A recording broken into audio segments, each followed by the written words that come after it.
be something else. And you know, no. You don't do that, man. You never try to change to be nobody else.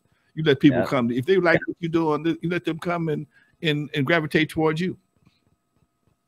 Yep. Someone says Dana's the finest grandmother I know. Dana's a good-looking woman, man. Hey, but she's awesome. Don't let her. She's just as smart as she is beautiful.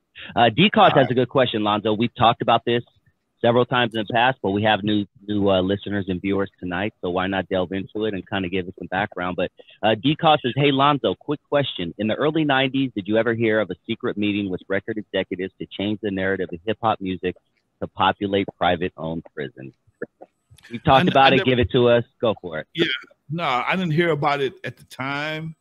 I heard about it later, and people have asked me this question several times before, and my response is, I wasn't at the meeting, don't know if it's true or it's folklore, but no matter what, it's in effect, okay? Whether there was a meeting or whether there wasn't a meeting, okay? I heard about this letter that went out. The guy couldn't, you know, I heard, I interviewed Crazy Bone, a Lazy Bone, a Busy, one of them bones came on the show. Crazy. And we talked about this, and no matter whether the meeting took place or not, the effect of the meeting is in full effect. And the cold part about it is, we know if we felt that the meeting took place, but we still are drawn toward that lifestyle that does exactly what that meeting wanted to do: get brothers locked up and get brothers killed. So it makes no. If you know why we still playing the game, you know. I was telling somebody the other day, we invented hip hop. That was our game. We built it from nothing. I did my part on the West Coast when nobody and everybody thought hip hop was going to die the same way disco did. They thought hip hop was going to die the same way disco, and for whatever reason, hip hop stayed on life support for a long time. We finally got it up and out the bed and running, and it became something. It was something nobody took serious. And once he took it serious, now it's a national phenomenon. And just like what we did as dance promoters, we created something that nobody was doing. There was nobody doing no big ass dances with just DJs. That was unheard of. The people thought we were crazy. What band you having? We having DJ. What you having DJ? The fact that even after dark, DJs was so unheard of from 1979 to about 1983. I got away with keeping my club open till 6 o'clock in the morning sometime, because in the law, it says after 2 o'clock, no jukebox, no live entertainment. DJ ain't either one of them. It's a hybrid of both. Got a live DJ with playing records. It wasn't in the books. And for, like I said, for 3.5 years, I beat the system and kept the Eve After Dark open until sometimes as late as 6 o'clock in the morning. We did a mini night, a mini a day. I watched the sun come up at Eve After Dark. So now that we created this game and we gave it away, we created it. They watched it. They sit back. They watched this. All right, let's do this. Some big promoters was doing shows at the sports arena, and kids was dying from, I think it was that shit they inhaled. They was dying for a while from shit they were inhaling shit. Okay. And they started backing up off them. But then the EDM came along, and two things happened. EDM ain't nothing but disco. I don't give a fuck what nobody say. EDM ain't nothing but disco without Donna Summer singing. Okay.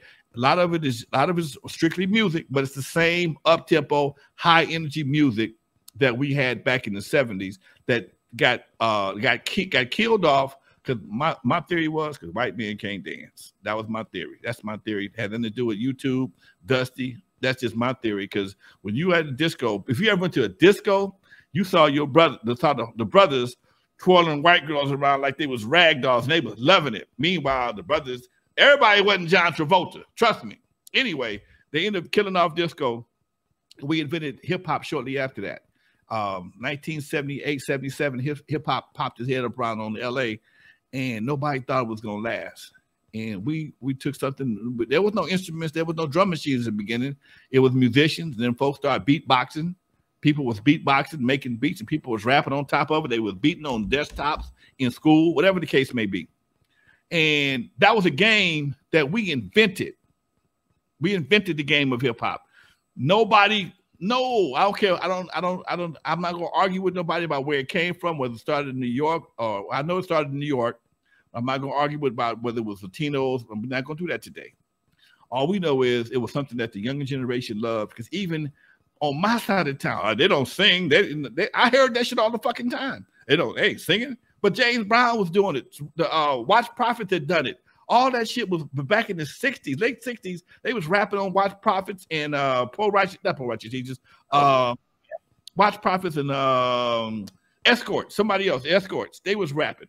Bottom line is, here we are, 2023. Money is coming to the game, and a game that we created, everybody else is winning, and we losing on a game that we created. How in the fuck do you lose on a game that you created? Milton Bradley can play any game he got. I bet you he gonna win. We created the fucking game of hip hop, and we the only one that's fucking losing. We lose what, 200 rappers a year? Come on, man. That don't make no goddamn sense.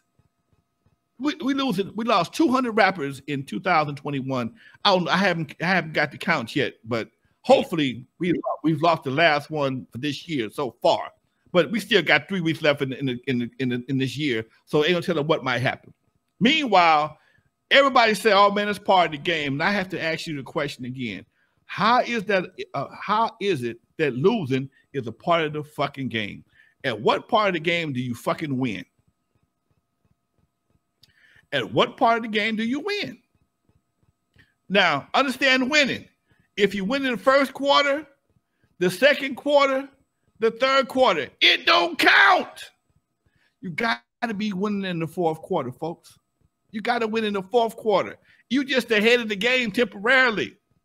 Unless you win in the fourth quarter when they blow the goddamn whistle, ring the bell, whatever the case may be, you ain't won. You don't win if you're in the penitentiary. You can't call it a win if you dead. You can't. That's not winning. And they told you, everybody tells you all the time, it ain't but 2 places for gangsters to end up: jail and dead. Jail or dead. And that's what we've been producing for the last 10 years. We didn't have that problem. Most of the guys that passed on early in hip hop was from either accidents or natural causes. As I called it, lead poison was not a factor. We didn't start seeing that stuff till gangster rap came into play. Tell me if I'm lying. If I'm lying, I'll kiss your ass on Netflix. If I'm lying, I'll kiss your ass on Netflix. But everybody wants to be a goddamn gangster till it's time to go to jail.